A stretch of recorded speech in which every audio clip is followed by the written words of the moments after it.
আসসালামু আলাইকুম সবাইকে। আজকে দোকানের মতন স্টাইলে এবং দোকানের মতন স্বাদে বিরিয়ানি বাড়িতেই বানিয়ে ফেলবো। এর জন্য প্রয়োজন ফুড কালার, যেটা আলু সেদ্ধর জন্য প্রয়োজন। অনেকে আলু ভেজে করেন, কিন্তু এটা দোকানের স্টাইলে করার জন্য আলুটাকে ফুড কালার বা আপনারা পেঁয়াজটাকে বেরেস্তা করে সেটি সেদ্ধর সময় দিয়ে সেদ্ধ করে নিতে পারেন। এরপর প্রিপেয়ার করতে হবে মাংসের জন্য প্রয়োজন পরিমাণ মতন মাংস, এবং তার সাথে প্রয়োজন টক দই, বিরিয়ানি মশলা, আদা রসুনের পেস্ট, কাশ্মীরি লঙ্কার গুঁড়ো, জিরে গুঁড়ো, ধনে গুঁড়ো, স্বাদ মতো লবণ, কেওড়া পানি, গোলাপ পানি আর মিঠা আতর। এরপর পরিমাণ মতন জল দিয়ে মাংসটা ভালো করে সেদ্ধ করে নিতে হবে।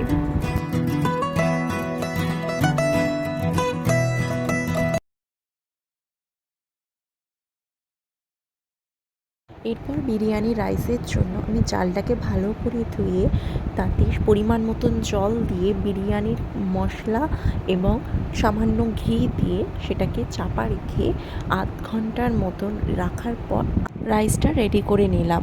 এরপর অন্যদিকে আমি বিরিয়ানি বসানোর জন্য বাকি ইনগ্রিডিয়েন্টসগুলো রেডি করে নিলাম। খোয়া ক্ষীর, আলু বোখরা এবং বেরেস্তা, স্বাদ মতন চিনি, লবণ সব কিছু নিয়ে আমি রেডি করে নিলাম। এরপর স্টেপ বাই স্টেপ সাজিয়ে নিয়ে দমে কিছুক্ষণ রাখার পর দোকানের স্বাদের বিফ বিরিয়ানি।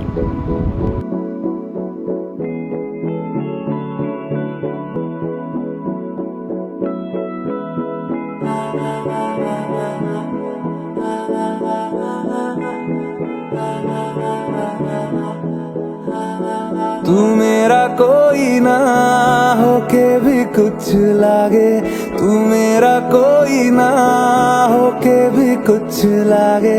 किया रे जो भी तूने कैसे किया रे, जिया को मेरे बांध ऐसे लिया रे।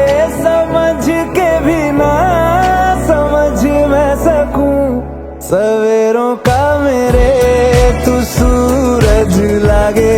तू मेरा कोई ना होके भी कुछ लागे, तू मेरा कोई ना होके भी कुछ लागे, तू मेरा कोई ना होके भी कुछ लागे। अपना बना ले पिया, अपना बना ले पिया, अपना बना ले मुझे, अपना बना ले पिया, अपना बना ले पिया, अपना बना ले पिया।